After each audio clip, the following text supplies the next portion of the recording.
Hi dear students, welcome to business class.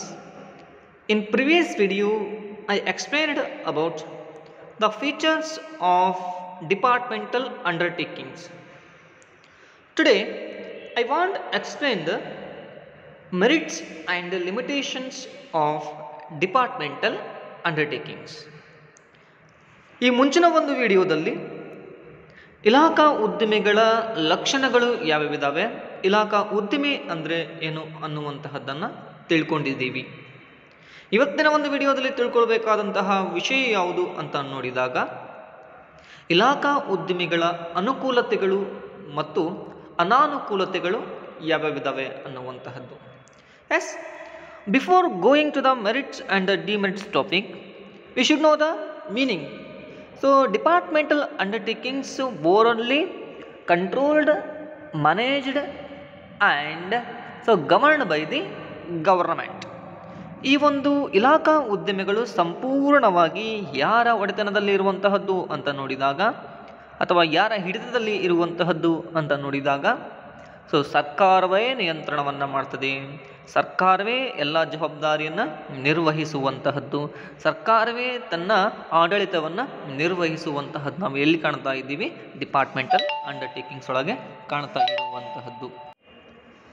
ಹಾಗಾದರೆ ಅದರ ಅನುಕೂಲತೆಗಳು ಅನಾನುಕೂಲತೆಗಳು ಏನೇನಿದಾವೆ ಅನ್ನುವಂತಹದ್ದನ್ನು ನೋಡೋಣ. Yes, let us see what are the merits and the limitations of the departmental undertakings one by one. The first one merit is complete government control. Complete government control. ಸಂಪೂರ್ಣ ಸರ್ಕಾರದ ನಿಯಂತ್ರಣ ಅಂತೇಳಿ ಕರಿತೀವಿ. ಸಂಪೂರ್ಣವಾಗಿ ಸರ್ಕಾರದ ನಿಯಂತ್ರಣಕ್ಕೆ ಒಳಪಟ್ಟಿರುವಂತಹದ್ದು. Yes, it is the most advantages for the departmental undertakings. ಯಾಕೆ ಅಂತ ಕೇಳ್ತಾ ಹೋದರೆ ಅಲ್ಲಿ ಯಾವುದೇ ಚಟುವಟಿಕೆಗಳು ನಡಿಬೇಕಾಗಿದ್ದರೆ ಆ ಚಟುವಟಿಕೆಗಳು ಯಾರಿಂದ ಬರುವಂತಹದ್ದು, ಯಾರಿಂದ ಪರ್ಮಿಷನನ್ನು ತೆಗೆದುಕೊಂಡು ಬರುವಂತಹದ್ದು ಅಂತ ನೋಡಿದಾಗ ಆ ಪರ್ಮಿಷನ್ ಬರುವಂತಹದ್ದು ಅಲ್ಲಿ ಸಂಸತ್ತಿದೆಯಲ್ಲ, parliament. Yes, all the facilities are provided by the parliament or government. These activities, ಇವು ಚಟುವಟಿಕೆಗಳು ಏನಾಗಿರ್ತವೆ ಅಂತಂದರೆ fully effective control over the operation. ಯಾವುದೇ ಒಂದು ಚಟುವಟಿಕೆಯನ್ನು ಮಾಡಬೇಕಾಗಿದ್ರೆ ಸಂಪೂರ್ಣವಾದ ನಿಯಂತ್ರಣಕ್ಕೆ ಒಳಪಟ್ಟಂತೆ ಇವು ಪರಿಣಾಮಕಾರಿಯಾಗಿ ನಡೆಸುವಂತಹದ್ದು ನಾವು ಕಾಣ್ತಾ ಇದ್ದೀವಿ. Yes, it is completely owned, managed and controlled by the management ministry. It facilities the Parliament to exercise effective control over the operations. Next one, answerable to Parliament. Answerable to Parliament. ಸಂಸತ್ತಿಗೆ ಉತ್ತರದಾಯಿ ಆಗಿರುವಂತಹದ್ದು. Answerable to parliament ಅಂದರೆ ಸಂಸತ್ತಿಗೆ ಉತ್ತರದಾಯಿ. ಏನಿದೆ ಉತ್ತರದಾಯಿ? What is the answerable or accountable? ಇಲ್ಲಿ ಯಾವುದೇ ಚಟುವಟಿಕೆಗಳನ್ನು ನಾವು ಮಾಡ್ತಾ ಇದ್ದರೆ ಆ ಚಟುವಟಿಕೆಗಳು ಯಾರ ಮೂಲಕ ಆಗ್ತಾ ಇರುವಂತಹದ್ದು?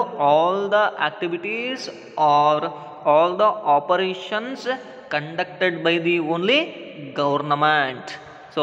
ಹಾಗಾಗಿ ಆ ಗವರ್ನಮೆಂಟನ್ನು ಕಂಟ್ರೋಲ್ ಎಲ್ಲಿ ಮಾಡ್ತಾರೆ ಅಂತಂದ್ರೆ var the all the activities or all the governmental activities controlled in the management or in the business activities in parliament ಅಂತ ಹೇಳಿ ಕರಿತಾ ಇದ್ದೀವಿ. ಪಾರ್ಲಿಮೆಂಟ್ ಒಳಗೆ ಈ ವ್ಯಾವಹಾರಿಕ ಚಟುವಟಿಕೆಗಳ ಕಂಟ್ರೋಲ್ ಆಗುವಂತಹದ್ದು ಅಥವಾ ಆನ್ಸರನ್ನು ಮಾಡಬೇಕಾಗ್ತದೆ. ಏನು ಕೊಟ್ಟಿದ್ದಾರೆ? All the departmental undertakings are accountable to Parliament for their performance. ಯಾವ ಚಟುವಟಿಕೆಗಳನ್ನು ಮಾಡಿದ್ದೀವಿ ಆ ಚಟುವಟಿಕೆಗಳಿಗೆ ಅಥವಾ ಆ ಒಂದು ಕಾರ್ಯವನ್ನು ಮಾಡಿದ್ದೀವಿ ಆ ಕಾರ್ಯವನ್ನು ಸರಿಯಾಗಿ ವಿವರಣೆ ನೀಡಬೇಕಾಗಿದ್ದು ಎಲ್ಲಿ ಅಂದರೆ ಸಂಸತ್ತಿಗೆ. They have to be careful about their progress and performance.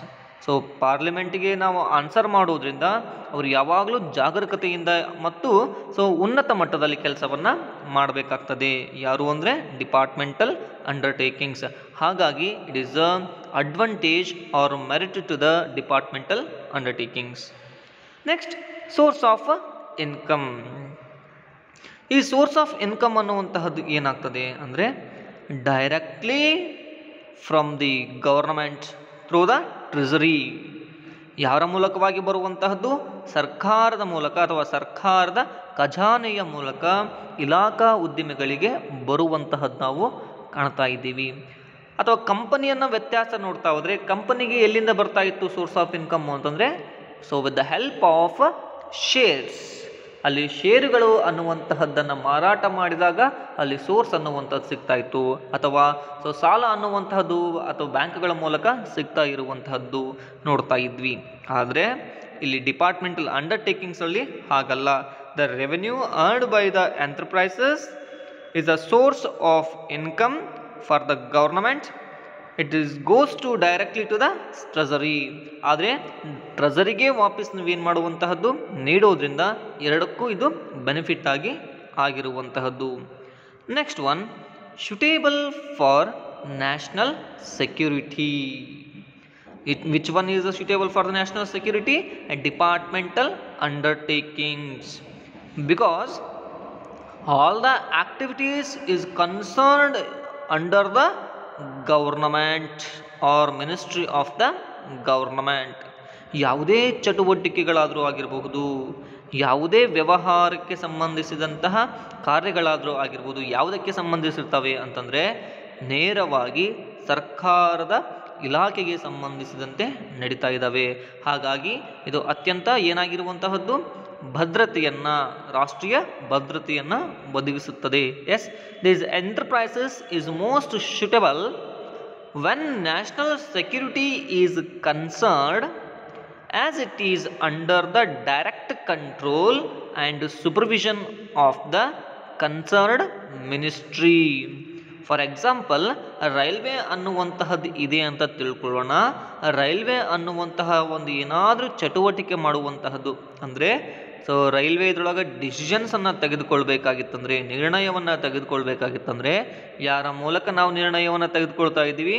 Concern to the ministry, railway ಇಲಾಖೆಗೆ ಸಂಬಂಧಪಟ್ಟಂತೆ ಅವರನ್ನು ನಿರ್ಣಯ ತೆಗೆದುಕೊಳ್ತಾರೆ. ಇದು ಎಲ್ಲೂ ಸಹಿತವಾಗಿ ರಾಷ್ಟ್ರೀಯ ಭದ್ರತೆಗೆ ತೊಂದರೆ ಆಗದೇ ಇರುವಂತಹದ್ದು ನಾವು ಕಾಣ್ತಾ ಇದ್ದೀವಿ. ಇನ್ನೊಂದು ಡಿಫೆನ್ಸ್, ರಾಷ್ಟ್ರೀಯ ಭದ್ರತೆಗೆ ಸಂಬಂಧಪಟ್ಟಂತೆ ನಾವು ಇಕ್ವಿಪ್ಮೆಂಟನ್ನು ಪ್ರೊಡ್ಯೂಸ್ ಮಾಡ್ತೀವಿ. ಆ ಇಕ್ವಿಪ್ಮೆಂಟನ್ನು ಯಾರ ಥ್ರೂ ಆಗಿರುವಂತಹದ್ದು, ಯಾರು ಪರ್ಮಿಷನ್ ಥ್ರೂ ಆಗುವಂತಹದ್ದು ಅಂದರೆ ಸೊ ಕನ್ಸರ್ನ್ಡ್ ಮಿನಿಸ್ಟ್ರಿ ಆಫೀಸ್, ಅಲ್ಲಿ ಸಂಬಂಧಪಟ್ಟಂಥ ಸಚಿವಾಲಯದ ಪರ್ಮಿಷನ್ ಮೂಲಕ ಅಥವಾ ಅನುಮತಿಯ ಮೂಲಕ ನಡೆಯುವಂತಹದ್ದು ಕಾಣ್ತಾ ಇದ್ದೀವಿ. ಅಂದರೆ ಟೋಟಲ್ ನ್ಯಾಷನಲ್ ಸೆಕ್ಯೂರಿಟಿಗೆ ಇದು ಸೂಟೇಬಲ್ ಆಗಿ ಇರುವಂತಹದ್ದು. Yes, these are all the what? These are all the merits of the departmental undertakings. Dear students, it may be important for the your annual examination. So ಹಾಗಾಗಿ ಇದನ್ನು ನೋಡಬೇಕಾಗ್ತದೆ. ಇದನ್ನು ಎಷ್ಟು ಮಾರ್ಕ್ಸಿಗೆ ಕೇಳಬಹುದು ಅಂತಂದರೆ it can be asked for 4 marks. So explain the merits of departmental undertakings ಅಂತ. So ಏನಂತ ಕೇಳ್ಬೋದು ಅಂದರೆ ಸೊ ಇಲಾಖಾ ಉದ್ದಿಮೆಗಳ ಅನುಕೂಲತೆಗಳನ್ನು ವಿವರಿಸಿ ಅನ್ನುವಂತಹದ್ದನ್ನು ಕೇಳಬಹುದು. Yes, limitations of departmental undertakings. Facilities ನೋಡಿದ್ವಿ ಅಥವಾ ಮೆರಿಟ್ಸ್ ನೋಡಿದ್ವಿ. ಆಸ್ ಸೇಮ್ ದ ಲಿಮಿಟೇಷನ್ಸ್, ಪ್ರತಿಯೊಂದು ಸಂಸ್ಥೆಗೂ ತನ್ನದೇ ಆದಂತಹದ್ದು ಏನಿರ್ತವೆ, ಲಿಮಿಟೇಷನ್ಸ್ ಅನ್ನು ಹೊಂದಿರುವಂತಹದ್ದು ನಾವು ಕಾಣ್ತಾ ಇದ್ದೀವಿ. The first one limitation is the lack of flexibility. ಅನಮ್ಯತೆ ಅಂತೇಳಿ ಕರಿತೀವಿ ಅಥವಾ ನಮನೀಯತೆಯಲ್ಲಿ ಕೊರತೆ ಅಥವಾ ಅನಮ್ಯತೆ. Yes, what is the flexibility ಅಂತ ಏನಾದರೂ ನಾವು ನೋಡಿದ್ರೆ, ಅನಮ್ಯತೆ ಅಂದರೆ ಏನಾದರೂ ನೋಡ್ತಾ ಹೋದರೆ ಚೇಂಜಸ್ಗೆ ಅವಕಾಶ ಇಲ್ಲದೆ ಇರುವಂತಹದ್ದು. There is no chance for the changes. ಬದಲಾವಣೆಗಳಿಗೆ ಅವಕಾಶ ಹೆಚ್ಚಿಗೆ ಇಲ್ಲದೆ ಇರುವಂತಹದ್ದು ನಾವು ಕಾಣ್ತಾ ಇದ್ದೀವಿ. ಹಾಗಾಗಿ ಏನು ಕೊಟ್ಟಿದ್ದಾರೆ? There is a little scope for exercising initiative and making improvements. ಅಲ್ಲಿ ಬದಲಾವಣೆಗಳು ಏನಿದ್ದಾವೆ ಅಥವಾ ವ್ಯವಹಾರದಲ್ಲಿ ಉನ್ನತ ಮಟ್ಟಕ್ಕೆ ಹೋಗಬೇಕಾದಂತಹ ಸಂದರ್ಭದಲ್ಲಿ, ಇಂಪ್ರೂವ್ಮೆಂಟ್ಸನ್ನು ಕಾಣಬೇಕಾದಂತಹ ಸಂದರ್ಭದಲ್ಲಿ ಅಲ್ಲಿ ಸ್ಕೋಪ್ ಅನ್ನುವಂತಹದ್ದು, ವಿಶಾಲತೆ ಅನ್ನುವಂತಹದ್ದು ಏನಿದೆ, ಕಡಿಮೆ ಇದೆ. ಯಾಕೆ ಅಂತಂದರೆ due to the lack of autonomy. ಸ್ವಾಯತ್ತತೆ ಅಂತ ಏನು ಕರಿತಾ ಇದ್ದೀವಿ, ಸ್ವತಂತ್ರತೆ ಅನ್ನುವಂತಹದ್ದೇನಿದೆ ಕಡಿಮೆ ಇದೆ ಯಾರಲ್ಲಿ? So in management. ಯಾಕಂದರೆ the overall controlled and managed by the government. So ಎಲ್ಲವನ್ನು ನಿರ್ಣಯಿಸುವಂತಹದ್ದು ಯಾವುದಾಗಿದೆ? ಸರ್ಕಾರ ಆಗುವುದರಿಂದ ಸೊ ಅಟೋನಮಿ ಅನ್ನುವಂತಹದ್ದು, ಸ್ವಾಯತ್ತತೆ ಅನ್ನುವಂತಹದ್ದು ಕಡಿಮೆ. ಸೊ ಹಾಗಾಗಿ ಸ್ವತಂತ್ರ ಅನ್ನೋದು ಸ್ವಾಯತ್ತತೆಗಿಂತ ಸ್ವತಂತ್ರ ಅನ್ನುವಂತಹದ್ದು ಕಡಿಮೆ. ಸೊ ಅಲ್ಲಿ ಇಂಪ್ರೂವ್ಮೆಂಟ್ಸ್ ಅನ್ನುವಂತಹದ್ದು ಕಡಿಮೆ ಆಗ್ತದೆ. So it's fail to provide flexibility in operations. ಯಾವುದೇ ಕಾರ್ಯಚಟುವಟಿಕೆ ಮಾಡಬೇಕಾದಂತಹ ಬದಲಾವಣೆಗಳಿಗೆ ಅಥವಾ ನಮ್ಯತೆಗೆ ಅವಕಾಶ ಇಲ್ಲದೇ ಇರುವಂತಹದ್ದು. ಹಾಗಾಗಿ it is the what? Lack of flexibility. Next one, delay in decision making. Delay in decision making, ನಿರ್ಣಯ ತೆಗೆದುಕೊಳ್ಳುವಲ್ಲಿ ಅಥವಾ ನಿರ್ಧಾರ ತೆಗೆದುಕೊಳ್ಳುವಲ್ಲಿ ವಿಳಂಬ. ನಿರ್ಧಾರ ತೆಗೆದುಕೊಳ್ಳುವಲ್ಲಿ ವಿಳಂಬ. ಯಾಕೆ ನಿರ್ಧಾರ ತೆಗೆದುಕೊಳ್ಬೇಕಾದ್ರೆ ವಿಳಂಬ ಆಗ್ತದೆ? Because all the departments are heads so take the approval from the concerned ministry officer. Concerned ministry officer ಯಾವುದೇ ಒಂದು ನಿರ್ಣಯ ತೆಗೆದುಕೊಳ್ಬೇಕಾಗಿತ್ತಂದರೆ ಒಂದು ಇಲಾಖೆಯೊಳಗಡೆ ಆ ಒಂದು ಇಲಾಖೆಗೆ ಸಂಬಂಧಿಸಿದಂತಹ ಸಚಿವಾಲಯದ ಅಧಿಕಾರಿಗಳ ಪರವಾನಗಿ ಅಥವಾ ಅನುಮತಿಯನ್ನು ಪಡೆದ ನಂತರದಲ್ಲಿಯೇ ನಿರ್ಣಯವನ್ನು ತೆಗೆದುಕೊಳ್ಳಬಹುದೇ ಹೊರತು ಅದಕ್ಕಿಂತ ಮುಂಚಿತವಾಗಿ ಯಾವುದೇ ನಿರ್ಣಯವನ್ನು ತೆಗೆದುಕೊಳ್ಳಲಿಕ್ಕೆ ಆಗೋದಿಲ್ಲ. ಹಾಗಾಗಿ ಏನಾಗ್ತದೆ? This leads to delay in matters where prompt decisions are required. ಅತ್ಯಂತ ಅವಶ್ಯಕತೆ ಇರುವಂತಹ ನಿರ್ಣಯಗಳಿಗೆ ಅದು ಏನಾಗಿರುವಂತಹದ್ದು ತೊಂದರೆಯನ್ನೇ ನೀಡ್ತದೆ. ಫಾರ್ ಎಕ್ಸಾಂಪಲ್, ಒಂದು ಡಿಪಾರ್ಟ್ಮೆಂಟ್ ಒಳಗಡೆ ಏನಾದರೂ ನಿರ್ಣಯವನ್ನು ತೆಗೆದುಕೊಳ್ಬೇಕಾಗಿತ್ತಂದ ತಿಳ್ಕೊಳ್ಳಿ, ನಾವು ಏನು ಹೋಗಬೇಕು? ಕನ್ಸರ್ನ್ ಮಿನಿಸ್ಟ್ರಿ ಹತ್ರ ಹೋಗಬೇಕು. ಎಮರ್ಜೆನ್ಸಿ ಏನಾದರೂ ಇದ್ದರೆ ಈ ಮಿನಿಸ್ಟ್ರಿಯಿಂದ ಏನಾಗಬೇಕು? ಪರ್ಮಿಷನ್ ಸಿಕ್ಕ ಮೇಲೆ ನಾವು ಏನಾಗಬೇಕಾಗ್ತದೆ? ಡಿಸಿಷನ್ಸನ್ನು ತೆಗೆದುಕೊಳ್ಬೇಕಾಗ್ತದೆ. ಅಂದ್ರಾಗೆ it's take the more time. It's takes the what? More time in decision making. Next point, bureaucracy and conservative approach. Bureaucracy and conservative approach ಅತಿ ಜಾಗರೂಕತೆ ಮತ್ತು ಸಂಪ್ರದಾಯಬದ್ಧ ಪದ್ಧತಿ. ಅತಿ ಜಾಗರೂಕತೆ ಮತ್ತು ಸಂಪ್ರದಾಯಬದ್ಧ ಪದ್ಧತಿ.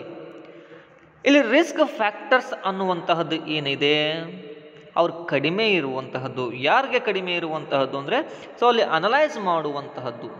ಅಲ್ಲಿ ಆಫೀಸರ್ಸ್ಗಳು ಏನಿರ್ತಾರೆ ರಿಸ್ಕಿ ವೆಂಚೂರ್ಸನ್ನು ಅವರು ಏನು ಮಾಡಲ್ಲ, ತೆಗೆದುಕೊಳ್ಳಂಗಿಲ್ಲ, ಅವಾಯ್ಡ್ ಮಾಡ್ತಾ ಇರ್ತಾರೆ. ಹಾಗಾಗಿ ಅದರಿಂದ ಬೆನಿಫಿಟ್ಸನ್ನು ಏನು ಬರ್ತಾ ಇರ್ತದೋ ಆ ಬೆನಿಫಿಟ್ಸನ್ನು ಸಹಿತವಾಗಿ ಅವರು ನೆಗ್ಲೆಕ್ಟ್ ಮಾಡುವಂತಹದ್ದು. ಯಾಕಂದರೆ ಸಂಪ್ರದಾಯಬದ್ಧ ಅಂದರೆ ಟ್ರೆಡಿಷ್ನಲ್ ಅಪ್ರೋಚಲ್ಲಿ ಅವರು ಏನು ಮಾಡ್ತಾ ಇರ್ತಾರೆ? ಕೆಲಸವನ್ನು ಮಾಡ್ತಾ ಇರುವಂತಹದ್ದು ನಾವು ನೋಡಬಹುದು. ಏನು ಕೊಟ್ಟಿದ್ದಾರೆ? Departmental undertakings are enable to take benefits of business opportunities because they are not allowed to take risky ventures due to bureaucrats over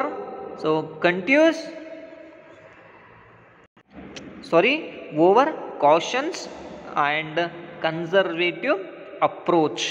over cautions and conservative approach. ಅತಿ ಜಾಗರೂಕತೆ ಇರೋದು ಯಾರಲ್ಲಿ ಅಂತಂದರೆ ಅಲ್ಲಿ ಇರುವಂತಹ ಅಧಿಕಾರಿಗಳಲ್ಲಿ. ಅಕಸ್ಮಾತ್ ನಾವು ನಿರ್ಣಯವನ್ನು ತೆಗೆದುಕೊಂಡ್ಬಿಟ್ರೆ ಫಾರ್ ಎಕ್ಸಾಂಪಲ್ ಯಾವುದೋ ಒಂದು ವ್ಯವಹಾರದಿಂದ ನಮಗೆ ಪ್ರಾಫಿಟ್ ಬರ್ತಾ ಇರ್ತದೆ ಅಂತ ತಿಳ್ಕೊಳ್ಳೋಣ. ಈ ಒಂದು ವ್ಯವಹಾರ ಏನಾಗಿದೆ? ನಷ್ಟವನ್ನು ಹೊಂದಿದೆ ಅಂತ ಇದ್ರೆ ನಾವು ಕೈ ಹಾಕಿದರೆ ಫ್ಯೂಚರ್ ಒಳಗೆ ಬೆನಿಫಿಟ್ಸ್ ಆಗ್ಬೋದು. ಇದಕ್ಕೇನು ಮಾಡ್ತಾರೆ ಅವರು? ಅದನ್ನು ಪರಿಗಣನೆಗೆ ತೆಗೆದುಕೊಳ್ಳೋದೇ ಇರುವಂಥದ್ದು. Officers can not concentrate these type of the funds because there is a risk. ಅಲ್ಲಿ ಯಾವುದಿರುವಂತಹದ್ದು? ರಿಸ್ಕ್ ಇರುವಂತಹದ್ದು. ಫ್ಯೂಚರ್ ಒಳಗೆ ಆಗಬಹುದು, ಆಗದೇ ಇರಬಹುದು. ಯಾವ ಸಿಸ್ಟಮ್ ಒಳಗೆ ಓವರ್ ಕಾಷನ್ ಇದೆ, ಅತ್ಯಂತ ಎಚ್ಚರಿಕತೆ ಅಥವಾ ಜಾಗರೂಕತೆ ಆದರೂ ಆಗಿರಬಹುದು, ಅಥವಾ ಅಲ್ಲಿ ಸಂಪ್ರದಾಯಬದ್ಧಂತಹ ಒಂದು ಅನುಮತಿಯನ್ನು ಪಡಿಬೇಕಾಗ್ತದೆ. ಯಾರಿಗೆ? ಬೇರೆಯವರಿಂದ ಅನುಮತಿಯನ್ನು ಪಡಿಬೇಕಾಗ್ತದೆ. ಈ ರೀತಿ ಎಲ್ಲ ಒಂದು ತೊಂದರೆಗಳು ಎಲ್ಲಿ ಕಾಣ್ತಾ ಇದ್ದೀವಿ ಅಂತಂದರೆ ಇನ್ ಡಿಪಾರ್ಟ್ಮೆಂಟಲ್ ಅಂಡರ್ಟೇಕಿಂಗ್ಸ್.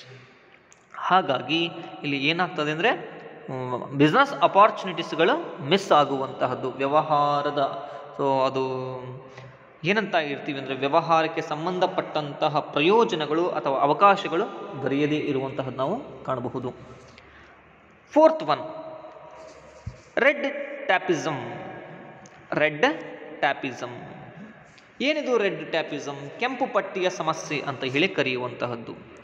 ಏನಿದು ಕೆಂಪು ಪಟ್ಟಿಯ ಸಮಸ್ಯೆ ಅಂತಂದರೆ, ಕಾಮನ್ ಆಗಿ ಡೇ ಟು ಡೇ ಆಪರೇಷನ್ ಮಾಡಬೇಕಾದಾಗ ಪ್ರತಿಯೊಂದಕ್ಕೂ ನಾವು ಏನು ಮಾಡಬೇಕು, ಪರ್ಮಿಷನನ್ನು ಪಡಿಬೇಕಾಗ್ತದೆ. ಯಾರಿಂದ ಪರ್ಮಿಷನನ್ನು ಪಡಿಬೇಕಾಗ್ತದೆ ಅಂತಂದರೆ higher authority or higher person ಏನಿದ್ದಾರೆ ಆಫೀಸರ್ಸ್ರು ಪ್ರತಿಯೊಂದು ಪಡೆಯಬೇಕಾಗಿರುವಂತಹದ್ದು. ಇದರಿಂದ ಏನಾಗ್ತದೆ ಅಂತಂದರೆ ಸೊ ಪ್ರಾಬ್ಲಮ್ ಅರೈಸ್ ಮಾಡುವಂತಹದ್ದು where in the functioning of the organization. ಅಲ್ಲಿ ಕೆಲವೊಂದು ಸಮಸ್ಯೆಗಳು ಉದ್ಭವ ಆಗುವಂತಹದ್ದು ನಾವು ಕಾಣ್ತಾ ಇದ್ದೀವಿ. ಎಸ್, ಏನು ಕೊಟ್ಟಿದ್ದಾರೆ? Even for routine matters and day-to-day operations, so prior sanction of the relevant authority is necessary. ಯಾವುದೇ ಒಂದು ಕಾರ್ಯಚಟುವಟಿಕೆಯನ್ನು ದಿನನಿತ್ಯ ಮಾಡಬೇಕಾಗಿತ್ತಂದ್ರೆ ಅದಕ್ಕೆ ಸಂಬಂಧಪಟ್ಟಂತಹ ಅಥಾರಿಟಿ ಅನ್ನುವಂತಹದ್ದು ಅಥವಾ ಅಧಿಕಾರ ಅನ್ನುವಂತಹದ್ದು ಏನಾಗ್ತದೆ, ಅಧಿಕಾರಿಗಳಿಂದ ನಾವು ಪರ್ಮಿಷನನ್ನು ತೆಗೆದುಕೊಳ್ಳುವಂತಹದ್ದು ಅವಶ್ಯಕತೆ ಇದೆ. The enterprise is bound by bureaucratic procedure and rules. It is the most important. What? So bureaucratic procedures and rules. ಒಂದು ಸಂಘಟನೆ ಅನ್ನುವಂತಹದ್ದು ಯಾವುದು, ಡಿಪಾರ್ಟ್ಮೆಂಟಲ್ ಅಂಡರ್ಟೇಕಿಂಗ್ಸ್ ಅನ್ನುವಂಥದ್ದು ಯಾವುದಕ್ಕೆ ಸೀಮಿತವಾಗಿರುವಂತಹದ್ದು ಅಂದರೆ ಆ ಸಂಸ್ಥೆಯ ಕಾರ್ಯ ರೂಲ್ಸ್ಗಳೇನಿದ್ದಾವೆ ಅಥವಾ ನಿಯಮಗಳೇನಾಗಿದ್ದಾವೆ ಆ ನಿಯಮಗಳಿಗೆ ಬದ್ಧವಾಗಿ ಕೆಲಸವನ್ನು ಮಾಡುವಂತಹದ್ದು ನಾವು ಕಾಣ್ತಾ ಇದ್ದೀವಿ. ಅಥವಾ ಅಲ್ಲಿ ಏನು ಕೊಟ್ಟಿದ್ದ ಸೂಕ್ತವಾದ ಮಾರ್ಗಗಳನ್ನು ಅನುಸರಿಸಬೇಕೇ ಹೊರತು ಅವುಗಳನ್ನು ಮಿಸ್ ಮಾಡಿ ನಾವು ಯಾವುದೇ ಕೆಲಸವನ್ನು ನಡೆಸ್ಕೊಳ್ಳಿಕ್ಕೆ ಆಗೋದಿಲ್ಲ. ಸೊ ಹಾಗಾಗಿ this creates unavoidable problem in the functioning of the organisation. ಇದು ಏನಾಗಿರುವಂತಹದ್ದು ತೊಂದರೆಯನ್ನು ನೀಡುವಂತಹದ್ದು ನಾವು ಕಾಣ್ತಾ ಇದ್ದೀವಿ. Next point, undue government interference. ಹಾಗಾಗಿ ರಾಜಕೀಯ ಹಸ್ತಕ್ಷೇಪ ಆಗುವಂತಹದ್ದು ಎಲ್ಲಿ ಅಂದರೆ ಈ ರೀತಿಯಾದಂತಹ ಒಂದು ವ್ಯವಹಾರದ ಮೂಲಕ. ಅದರಿಂದ ಏನಾಗ್ತದೆ, ವ್ಯವಹಾರದ ಮೇಲೆ ಕಾನ್ಸಂಟ್ರೇಟ್, ಬಿಸ್ನೆಸ್ ಮೇಲೆ ಕಾನ್ಸಂಟ್ರೇಟ್ ಮಾಡಲಿಕ್ಕೆ ಅಥವಾ ಏಕಾಗ್ರತೆಯನ್ನು ವಹಿಸಲಿಕ್ಕೆ ಸಾಧ್ಯ ಆಗದೇ ಇರುವಂತಹದ್ದು ಕಾಣ್ತಾ ಇದ್ದೀವಿ. The last one is indifferent to consumers needs. ಯಾವುದೇ ಆಯಿತು ಒಂದು ವ್ಯವಹಾರದಲ್ಲಿ ಯಾರ ಮೇಲೆ ನಾವು ಅಚ್ಚೆತ್ತು ಕನ್ಸರ್ನ್ ಮಾಡಬೇಕಾಗಿತ್ತು ಅಂತಂದರೆ consumer is the most important factor in the marketing. ಆದರೆ ಡಿಪಾರ್ಟ್ಮೆಂಟಲ್ ಅಂಡರ್ಟೇಕಿಂಗ್ಸ್ ಒಳಗೆ ಯಾರನ್ನು ನೆಗ್ಲೆಕ್ಟ್ ಮಾಡ್ತಾ ಇರುವಂತಹದ್ದು ಅಂದರೆ ಕನ್ಸ್ಯೂಮರ್ಸನ್ನು ನೆಗ್ಲೆಕ್ಟ್ ಮಾಡ್ತಾರೆ. ಅದಕ್ಕೆ ಸರಿಯಾದ ಸಂಬಂಧಪಟ್ಟಂತಹ ನೀಡ್ಸನ್ನು ಫುಲ್ಫಿಲ್ ಮಾಡಲ್ಲ, ಕನ್ಸ್ಯೂಮರ್ಸ್ ನೀಡ್ಸನ್ನು ಫುಲ್ಫಿಲ್ ಮಾಡದೇ ಇರುವಂತಹದ್ದು ನಾವಿಲ್ಲಿ ಕಾಣ್ತಾ ಇದ್ದೀವಿ. ಸೊ ಈ ರೀತಿ ಫುಲ್ಫಿಲ್ ಮಾಡದೇ ಇದ್ದಾಗ ಆಟೋಮೆಟಿಕಲಿ ಏನಾಗಿರುವಂತಹದ್ದು ಕನ್ಸ್ಯೂಮರ್ಸ್ ಸೊ ಡಿಸೈರ್ಸ್ ಬೇರೆ ಆಗ್ತವೆ. ಸೊ ಅವರು ಬೇರೆ ರೀತಿಯಲ್ಲಿ ವಾಲುವಂತಹದ್ದು ನಾವು ಕಾಣಬಹುದು. Yes, these enterprises are somewhat so incentive to consumer needs and do not provide adequate service to the customer. ಅದು ಅವಶ್ಯಕತೆ ಇರುವಂತಹ ಸೇವೆಗಳನ್ನು ಒದಗಿಸದೇ ಇರುವಂತಹದ್ದು ಎಲ್ಲಿ ಕಾಣಬಹುದು ಅಂದರೆ ಡಿಪಾರ್ಟ್ಮೆಂಟಲ್ ಅಂಡರ್ಟೇಕಿಂಗ್ಸ್ ಒಳಗೆ ಕಾಣಬಹುದು. S dear students, the next video I will explain the next content, corporation, statutory corporation. Thank you.